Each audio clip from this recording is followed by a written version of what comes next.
Nah, di antara yang Allah beri karunia di abad ini adalah Imam Muhammad Nasiruddin Ibn Nuh Al-Albani. Beliau ini oleh yang tidak mengenali atau yang membenci pasti dianggap tidak punya kredibilitas. Yang membenci beliau atau yang merendahkan beliau ada dua sebab. Satu, karena ketidaktahuan. Mudah-mudahan ini Allah maafkan. Yang kedua adalah karena faktor kebencian. Karena beliau memang orang yang sangat tegas dalam menegakkan sunnah Nabi Sallallahu Alaihi Wasallam. Dan ketegasan ini bukan dia sendiri. Umar juga dulu tegas dalam masalah ini, dalam masalah sunnah Nabi Sallallahu Alaihi Wasallam. Ulama seperti Ahmad bin Hanbal tegas yang sunnah bid'ah.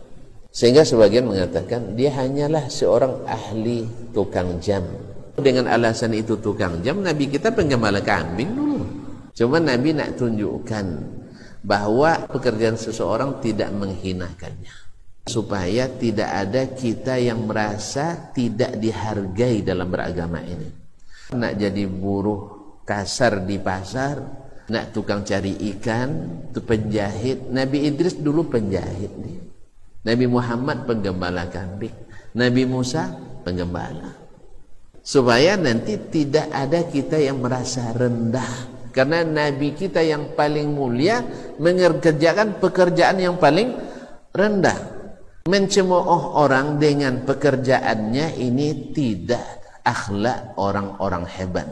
Ini akhlak orang-orang rendahan. Imam Ahmad dulu untuk cari penghidupan sampai jadi tukang angkat di pasar. Tapi apakah ada hubungan pekerjaan dengan ilmu? Tidak ada.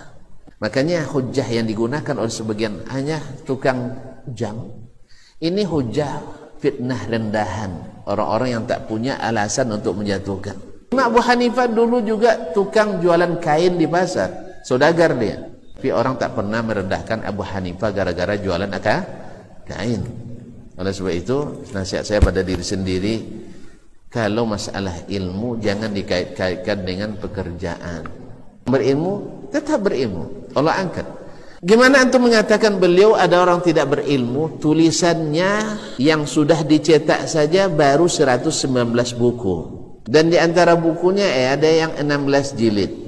Coba tonton, baru nulis skripsi 60 halaman jadi sarjana, habis itu S2 75 halaman jadi master, 120 halaman jadi doktor.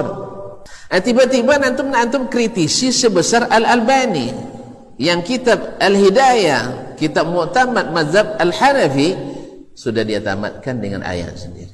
Kalau antum bicara tentang hafalan Qur'annya, dia sejak kecil sudah hafal Qur'an. Murid-muridnya jadi ulama-ulama besar dunia yang mulazamah dengan beliau, kemanapun perginya jadi ulama besar dunia. Sebutlah misalnya kalau di Maroko ada Abdurrahman Al-Maghrawi, sekarang baru menyelesaikan fikih berdasarkan sunnah, kalau salah hanya 40 jilid kitabnya. Kalau bisa nulis 40 jilid, sudah doktor teman. Ini baru kita ini, belum lagi kitabnya Fathul Bar fi Tartibi Tamhid bin Abdul Bar, itu sekitar 16 jilid. Ini muridnya. Lihatlah Syekh Ali Hasan Al-Hanabi yang jumlah tulisannya ratusan kitab. Dengar masyhur Hasan Salman, Muhammad Ibrahim Syaqra, dan seterusnya. Ada murid-muridnya yang saya bertemu langsung dengan murid-muridnya adalah orang-orang hebat, hasil didikan beliau. Lalu antum katakan apalah artinya seorang tukang jam? Nah, ini makanya kaum muslimin dan muslimat, jadi fitnah itu tak pernah lepas dari orang-orang yang hebat. Tetapi seperti kata penyair, kanatihin sakhratan yawman liyuhinaha falam yadir ghaira qarnihil wa'ilu, seperti kambing hutan yang nak menanduk gunung yang patah tanduknya sendiri. Bukanlah maksudnya Albani bersih dari kesalahan, tidak. Yang namanya seorang manusia, sealim apapun, bisa saja berbeda dengan ulama yang lain ijtihadnya.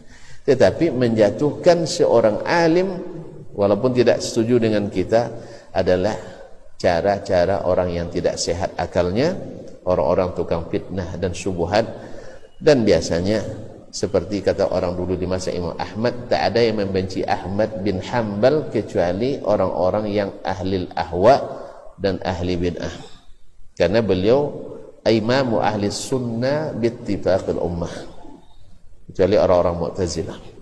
Demikian juga kita katakan yang banyak membenci Syekh Al-Albani rahimahullah ta'ala adalah orang-orang pelaris bid'ah. Memang orang-orang yang suka TBC, tahyul bid'ah dan khurafat.